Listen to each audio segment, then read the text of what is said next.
Alors, bonjour tout le monde. L'entraîneur-chef de l'Impact, Thierry Henry, qui est avec nous aujourd'hui en conférence vidéo pour discuter évidemment du tournoi MLS is Back avant le départ de l'équipe ce jeudi après-midi. Good afternoon, everyone. Welcome to this video conference with head coach Thierry Henry before the team leaves for the MLS is Back tournament in Orlando on Thursday afternoon. Again, to ask a question, please click on the raise hand button. Si vous avez une question, appuyez sur le bouton Raise Hand sous les participants. Je débloque votre micro et je vous donne la parole. On va y aller à tour de rôle pour les prochaines 30-40 minutes. Vous pouvez également me faire signe dans le chat si jamais vous avez des ennuis. Et on a une première question en français. Jérémy Filosa, 98.5. Jérémy, ton micro est ouvert.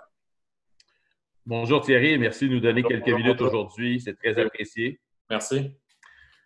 Coach, loin de moi l'intention de vous demander de tout nous dévoiler là, pour ce tournoi, mais pour ceux d'entre nous qui étaient là à Saint-Pete au camp d'entraînement pour les matchs préparatoires, pouvez-vous nous donner une idée sur quoi vous avez travaillé au cours des dernières semaines, étant donné qu'on ne peut pas vous voir à l'entraînement? Est-ce que vous êtes revenu un peu à tenter de remettre en place ce que vous aviez tenté de faire au camp d'entraînement avec le 4-3-3, ou est-ce que plutôt vous poursuivez aujourd'hui un peu là où vous aviez laissé stratégiquement au bout des 5 matchs? Merci. Déjà pour revenir à ce qu'on a pu faire, notamment ce qui a été où on a été, je veux dire, à un moment donné, c'était difficile par rapport à la santé publique parce que vous savez très bien qu'il y avait la phase 1, la phase 2, la phase 3. Donc, dès qu'on a pu rentrer, bien sûr, dans la phase 3 où il y a contact, où les joueurs peuvent se toucher, on a commencé à travailler la tactique. D'ailleurs, c'est pour ça que je suis un peu en retard parce qu'on était en train de parler justement de la tactique et de voir comment on va pouvoir jouer là-bas à Orlando. Donc, on a travaillé sur comment on a fini un peu contre Olympia, sur ce qu'on a fait aussi avant. Donc, ce n'est pas encore clair exactement comment on va évoluer, mais on a travaillé un peu sur les deux. Donc, pour répondre à la question, Jérémy, on a travaillé sur les deux. Parce qu'on a essayé de retoucher un peu tout avec ce qu'on a pu faire et ce qu'on nous a laissé faire aussi. Donc, voilà, on ne sait pas encore comment on va commencer là-bas, mais on a travaillé sur les deux tactiques. Prochaine question, Gavino, IMFC Radio. Gavino, à toi.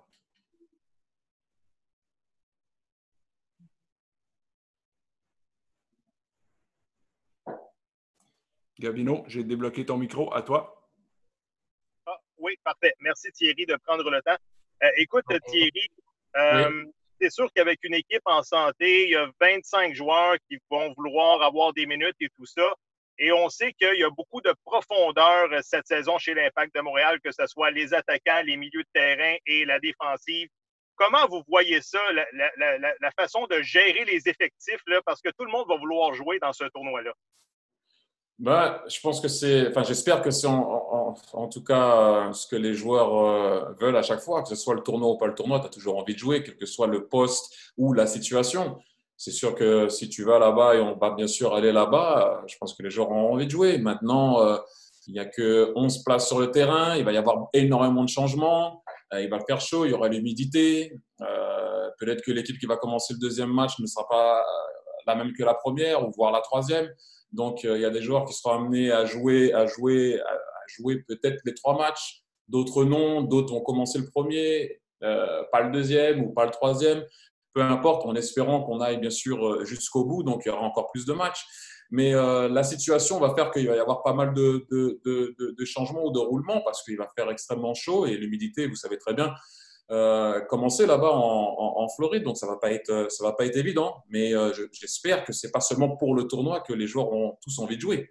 À nous maintenant de faire les bons choix, de voir comment ça va se passer au niveau aussi physique, parce que ça va pas être évident. Donc on verra bien, mais oui, il y a de la compétition, il y a des joueurs, tout le monde, on a récupéré nos blessés aussi, donc c'est bien pour nous. Prochaine question, Frédéric Laure de TVA Sport. Ton micro est ouvert, Fred. Oui, bonjour. Bonjour Thierry. Bonjour Fred. Bon, bonjour, merci d'être là. Deux questions par rapport aux 5 changements, en fait. Qu'est-ce que ça va changer dans votre gestion de match au niveau de la préparation et peut-être un peu plus large aussi au niveau du foot en général de ce tournoi-là? Et dans un deuxième temps, au niveau physique, est-ce que tout le monde est au même niveau à ce moment-ci? Est-ce que vous considérez que les 28 joueurs, ou du moins ceux que vous amènerez à Orlando, sont au même niveau physique?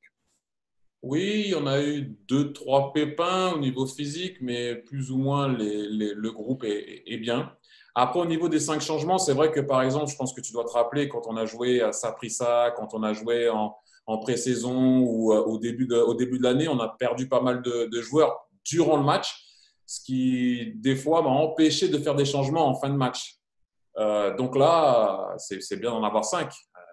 Puis bon, tout le monde comprend pourquoi. Il y a eu la pause. Orlando, l'humidité, ça va pas être évident. Donc, ça va être bien pour nous de pouvoir avoir la possibilité de faire plus de 3 changements. Ouais, c'est mieux. Prochaine question, Jean-François Chabot, Radio-Canada Sport. Oui, bonjour, M. Henry. Ma question est à savoir, il y a bien sûr toute la notion purement sportive, technique, mais moi, je m'interroge sur l'état d'esprit au sein de l'équipe à la veille de s'en aller en Floride, un des États qui vit peut-être ses pires moments en termes de contamination et de nouveaux cas depuis le début de la pandémie. Ben nous, écoutez, comme je l'ai dit depuis le début, je ne sais pas si vous étiez sur ce phone call, j'avais dit que nous, on s'adaptera à la Ligue. Donc, à un moment donné, le tournoi s'effectue là-bas, la Ligue a pris les précautions nécessaires. Pour l'instant, les joueurs sont bien. Donc, on verra après comment ça va se passer là-bas. Mais nous, on est en train de se préparer pour jouer un tournoi, quelles que soient les conditions physiques, mentales, qui ne seront pas évidentes, c'est sûr, comme vous pouvez vous en douter. Mais l'équipe est prête pour pouvoir y aller et se battre et défendre les couleurs du club. Après, il y aura des choses qui se passeront. Je ne peux pas vous les dire maintenant parce que certainement, il y aura des choses qui se passeront. Il y aura des débats peut-être qui vont se soulever. Mais nous, on est là pour se préparer et l'équipe, pour le moment, est bien pour pouvoir y aller. Frédéric Daigle de la presse canadienne maintenant. Frédéric, ton micro est ouvert. Oui, est-ce que vous m'entendez? Oui, oui. OK, merci beaucoup Thierry de prendre le temps avec nous aujourd'hui. J'espère que tout le monde autour de vous est en santé. Oui, vous aussi, j'espère de même. Oui, merci. Vous avez énormément d'expérience dans ce genre de tournoi. Vous savez qu'est-ce que ça prend pour bien y figurer, même les gagner. Alors, qu'est-ce que ça prend et est-ce que l'effectif que vous avez sous la main a ce que ça prend pour connaître du succès dans une compétition comme ça? Bah, déjà, c'est un peu faux quand même parce que ce genre d'expérience, je n'en ai pas souvent vécu. La manière dont on se retrouve dans ce tournoi. Après, en général, quand tu vas dans un tournoi, tu as un temps de préparation et des matchs amicaux avant d'y aller. Là, on n'en a pas. Pour les raisons qu'on connaît, ce n'est pas une attaque, attention. Mais pour les raisons qu'on connaît. Donc voilà, ce n'est pas évident de commencer un tournoi et que ce soit ton premier match. En général, tu essayes de pas mal de choses, tu essayes des tactiques, tu essayes des combinaisons pour pouvoir voir qui peut jouer avec qui ou pas, ou comment ça peut se passer. Et là, en l'occurrence, c'est la première fois de ma vie que je vais me retrouver dans une situation comme ça, où tu arrives dans le tournoi et c'est ton premier match de compétition. Donc, de compétition ou même voire premier match. Donc voilà, c'est pas évident, ça va être un truc différent pour moi à gérer. On a énormément travaillé avec le préparateur physique pour que les mecs soient bien pour ce premier match. Mais encore une fois, on connaît la situation, il faut s'adapter et on n'avait pas d'autres moyens. Donc, c'est pour ça que je vous dis, sans attaque ou même manquer de respect, c'est que pour moi, c'est quelque chose, c'est un peu de l'inconnu pour tout le monde, mais la situation fait que c'est de l'inconnu aussi pour tout le monde. Donc, on a essayé de préparer le tournoi de la meilleure des façons, d'être prêt pour pouvoir aller au combat et essayer d'être performant. We'll switch to English now. Doug Gallivan from CBC. Doug, you're unmuted. Thank you very much, Coach, for doing this today and being so generous with your time as you prepare to go to Florida. I have a question for you just about the challenges around the protocol that has been put in place so far. and what you will be heading into in Florida as far as the protocol that you'll have to go through. From a coaching staff's perspective, what have the challenges been so far, and what are the challenges that you anticipate when you arrive in Florida? Listen, we're going to have to, to see what's going to happen when we're going to be there and deal with what we have to deal with. I said it so many times that we're going to have to adapt to any situation because that's just the way it is. Nobody has lived that before. And so we're going to have to go through that. Whatever is going to come our way, we're going to have to be ready for that. It's an awkward one, as we all know, but as long as we're not there, as I said before, I was trying to explain that in French, is we can only prepare ourselves to go there and try to perform. Whatever is going to come our way, we're going to have to adapt to the situation or whatever is going to happen. There's some stuff that we cannot talk about yet because they didn't happen yet because we're not there yet. Other than that, as a staff, you're trying to prepare your team the best way you can in order to perform, and the people have to do their job for the protocol and the health issue that we might have, or because of the situation that we are in, they're going to have to do that. And all we can do is try to help and be responsive to the situation there and perform whenever you can, because at the end of the day, we're going there also to try to play well, show a good show, and show what the MLS is about. So hopefully we can do that. Next question is from Julian McKenzie. Julian, you're on. Hi, Terry. Can you hear me? Yeah. Hi, Terry. Thank you so much for allowing us the time to ask you a couple questions ahead of you leaving for Orlando. I'm just curious, with everything that's been going on with the coronavirus, how has it affected you personally? Do you know of any family members or any close friends of yours or any people in your circle who have come across the disease or anything of the sort? I was just curious how it may have affected your personal life. Well, yeah, thank you for asking that. And yeah, a couple of people had it in my family. A couple of friends also had it. They come out of it well. So yeah, I'm sure everyone on this call must have known someone that had it, or family or friends. And so yeah, it was and it still is a kind of a weird situation that we need to adapt.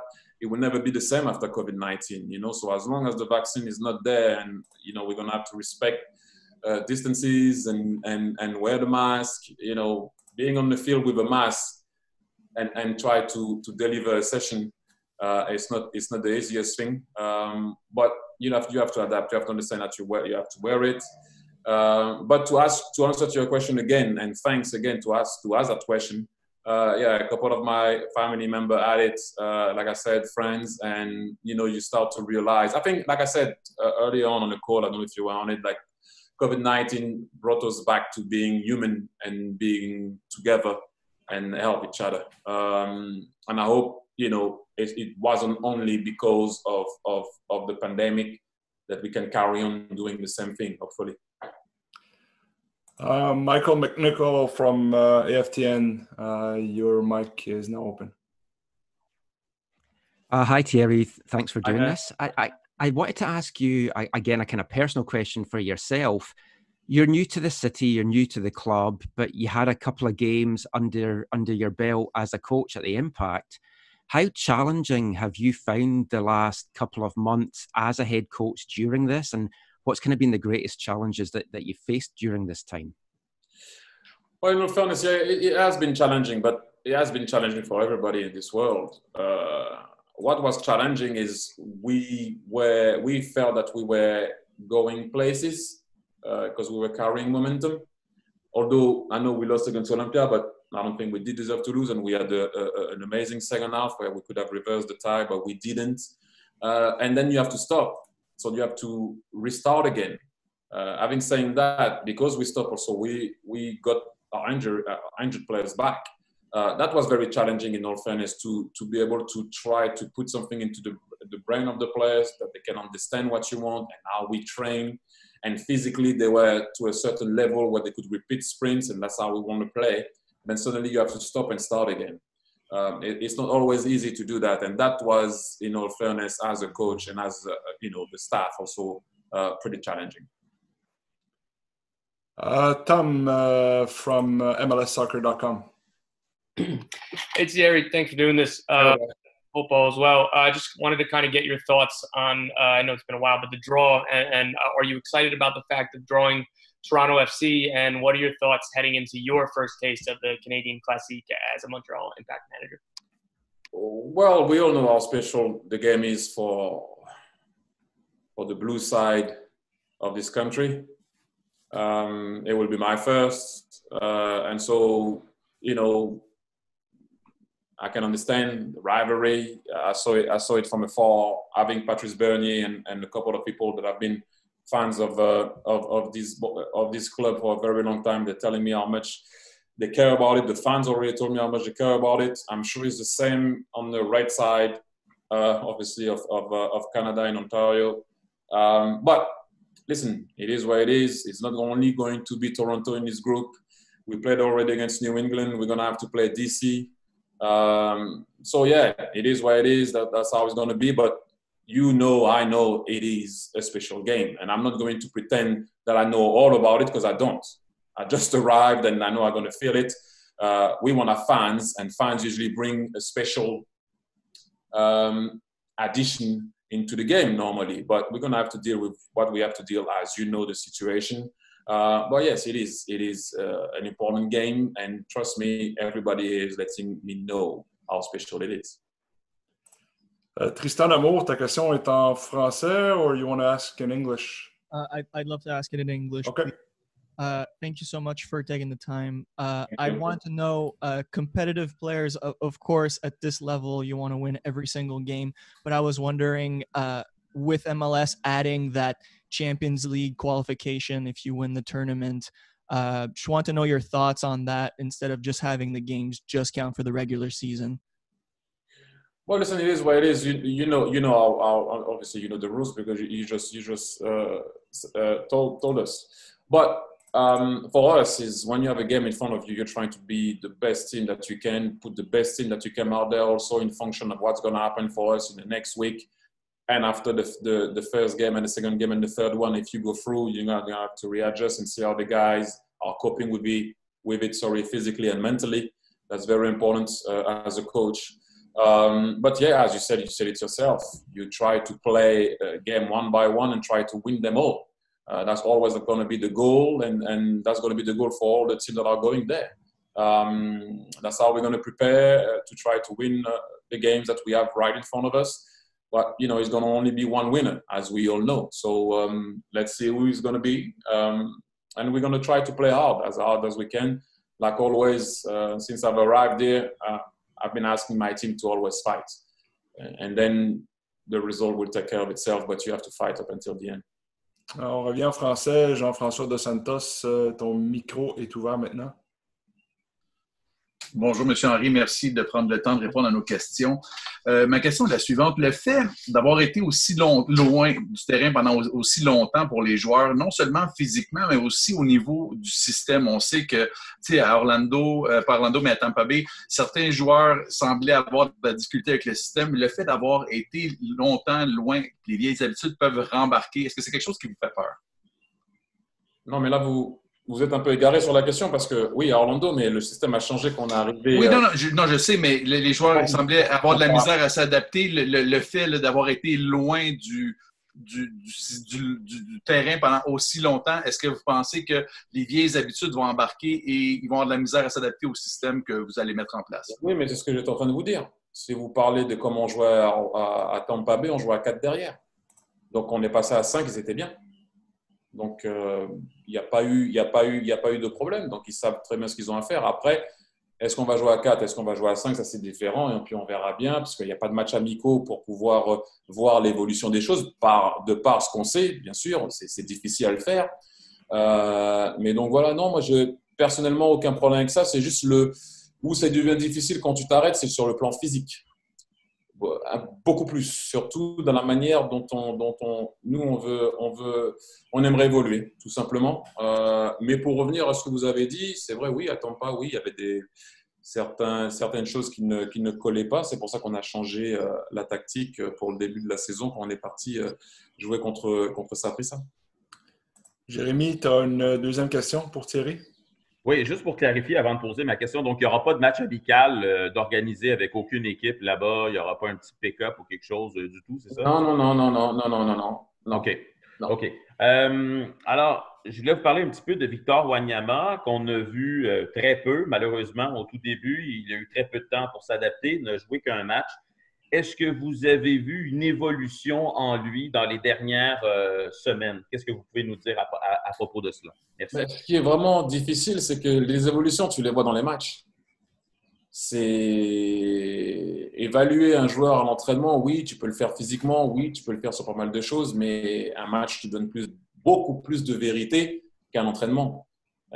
Donc, c'est beaucoup plus facile de pouvoir juger. C'est vrai que, comme tu l'as dit, il n'a fait qu'un match. D'ailleurs, dans le match, il a été bon. Mais après, pour voir l'évolution d'un joueur à l'entraînement, je peux te dire je ne dirai pas les noms, mais je peux te dire le nom de certains joueurs. Si tu les avais vus à l'entraînement, tu ne les aurais jamais fait jouer. Mais en match, ils sont bons. Et il y a des joueurs aussi qui sont bons à l'entraînement. Tu les fais jouer, ils ne sont pas très bons en match. Donc, difficile à voir l'évolution sans match. J'aime me baser. Tu peux avoir quelques idées sur quelque chose, oui, c'est vrai, mais le match donne beaucoup plus de vérité. Frédéric, Laure, deuxième question, toi aussi, je pense. Oui, rapidement. Combien de joueurs font le voyage à Orlando dans un premier temps? Et l'autre, ma question qui est un peu plus longue, je veux savoir, il y a plusieurs entraîneurs qui se sont plaints d'être pas plaints, mais qui ont fait le constat qu'ils étaient les derniers informés dans tout ce processus. C'est-à-dire que ça s'est passé de l'association des joueurs et des propriétaires. Qu'est-ce que vous avez… déjà, pour répondre à la première question, on va essayer de ramener tout le monde. OK. Voilà, donc, et trois gardiens de but? On va essayer de ramener tout le monde. Tous ceux qui sont aptes à venir, on va essayer de les ramener maintenant. Je reviens sur la même chose. Il reste encore demain et après-demain, donc on ne sait pas ce qui peut se passer. Et après, vous connaissez M. Graham? Fred? Oui. Tu connais M. Graham? Fred est là, mais… Fred, t'es là? Allô? Oui. Non, mais est-ce que je suis là? Oui. Non. Tu connais M. Graham? Monsieur Kilogramme, non. Non, tu connais pas? Prénom non. Insta. Instagram, OK, d'accord. Ouais, c'est là que j'avais mes news, moi. Ah, bon. Donc voilà, c'était une petite blague. Non, mais c'était une bonne blague. Mais bon, non, je vous ai dit, nous, on s'est adapté à ce qui venait vers nous. Le seul pouvoir, c'est ce que j'ai, c'est sur mon équipe. On attendait les infos que bien souvent j'ai eues par le biais d'Instagram. Donc voilà. Ou Pat, qui est souvent sur Instagram, Pat Bernier, qui nous tenait au courant. Maintenant, il n'y a pas beaucoup de personnes qui étaient au courant aussi, donc voilà, c'est comme ça. On essaie de s'adapter à la situation des fois. Il faut être abonné au bon compte. Est-ce que tu es en phase 1, en phase 2 ou en phase 3? Donc voilà. Moi, je te l'ai dit depuis le début, je l'ai dit à tout le monde depuis le début, on s'adapte à ce qui vient vers nous. Et pas mal de fois, certaines infos, on les a eues par le biais de M. Graham. Paul Vance, Paul, you're unmuted now. Hi, Jerry. Thanks for taking the time before you head off to Florida. Thank you. Tournament football is different, right? Do you feel with your vast experience personally of tournament football, you can pass on your know-how onto your players in advance of the Florida tournament, and also off the pitch, and how you combat perhaps hotel fatigue or boredom amongst the squad? Well, I kind of, it's a tough one. It's a tough one because I know I played a lot of tournaments and I was involved in a lot of tournaments for a long time, even at a young age, right? But we could go out.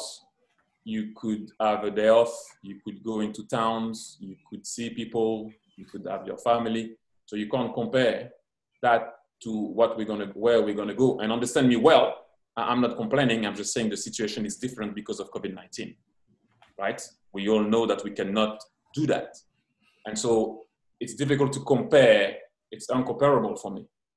And also when you play into a tournament, normally you play between 3 to 5 friendly games before you go into a tournament. But again, because of COVID-19, you cannot. So for me, it will be the first time that I'm going to have to deal with this type of situation, that we all have to adapt to it. And the MLS did whatever they could to put us in this type of situation. But it will be the first time for me to deal with that, because I never dealt in a situation where I can't do anything other than go on the field, back to my room, go on the field, and go to a game. That will be the first time for me, and that will be the first time for a lot of people. And everyone is trying to deal with that and understanding how it's going to be. We have to be prepared for that and understand what it is. But if you want me to compare it to any other tournament that I played, they were not like that because of COVID-19. So it's a tough one. On va prendre une ou deux dernières questions, maybe one or two last question. Michael, you have another one.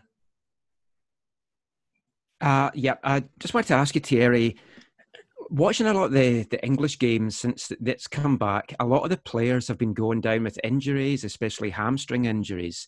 Is that a big concern for you heading down there, especially considering what the temperatures are going to be like? Well, the physical and mental integrity of the players should be the most important thing that a coach should think of. Then the tactic comes. What you want is make sure that they don't get injured.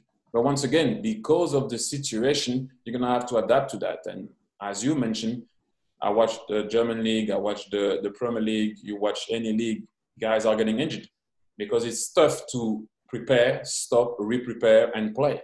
It's a tough one. It is a tough one. And if you add the conditions of where we're going to play, but once again, it is not ideal, right? But it is what it is. And if we want to see the MLS again, that was the way to do it. And so we have to adapt to that. But yes, obviously, you don't want to lose people physically or mentally. Anyway. Julian, your mic is open now. Yeah. Hi, Terry. One last question for you. I noticed you also put out a statement earlier this month in light of the death of George Floyd out in Minnesota, and you brought out some thoughts of what's been happening over there and how there's been need of change. I'm just curious, again, with the different anti-racism protests that have been going on, how have those weighed in on your mind as you've been trying to prepare for the MLS's back tournament and everything else going on? Well, listen, first and foremost, to do what I did on the statement was the bare minimum of what I could do. I think that we all know that Black Lives Matter. We've been talking about it. Everyone is doing it. Everyone is showing that they start to understand our pain. Having saying that, I don't know what's going to happen there. I don't know what's going to be allowed for us to do or not do to show support to the cause. I have something that I would like to do that I will keep for myself, and then we will see what's going to happen. But we have to become a we. Because for me, at the end of the day, there is only one race: is the human race. And I do not understand how else people see it, but some people do see it a different way. But we have to all become a we, and starting with the tournament. When we're going to arrive there and be together. Not only saying it, but showing it will be nice too. On va prendre une dernière question. Olivier Brett du 91.9. Olivier, à toi. Encore une fois, Thierry, merci beaucoup de prendre le temps. Lors de la dernière vidéoconférence, j'avais posé la question concernant les matchs à huis clos. À ce moment-là, la réponse était que ton expérience était très limitée, pour ne pas dire inexistante, concernant les matchs à huis clos. Maintenant, sachant que tu as regardé ce qui s'est passé en Angleterre, en Bundesliga, puis un peu partout où il y a des matchs sans spectateurs, tes constats comme coach, comme partisan, comme téléspectateur, c'est quoi? Personnellement, en tant que coach, ça ne change rien pour moi. Les joueurs, à mon avis, ça doit changer. Et je pense que si vous regardez les résultats dans tous les championnats, il n'y a pas énormément d'équipes qui gagnent à la maison. Pas énormément d'équipes qui gagnent à la maison, surtout les petits clubs où en général qui ont besoin un peu de cette ferveur, de cette envie que les supporters peuvent leur donner à la maison. Donc c'est vrai que ça change énormément pour les équipes. Quand une équipe maintenant va à l'extérieur, si tu n'as pas les supporters qui te crient dessus, ça joue au ballon, ça repart de derrière. Vous regarderez les résultats à l'extérieur sont beaucoup plus grands qu'avant. Mais bon, enfin bref, pour moi, personnellement, ça ne change rien puisque je regarde mon équipe et je regarde comment elle évolue et ce que je dois changer ou pas. Donc voilà, mais c'est vrai que c'est largement différent quand tu arrives dans un stade.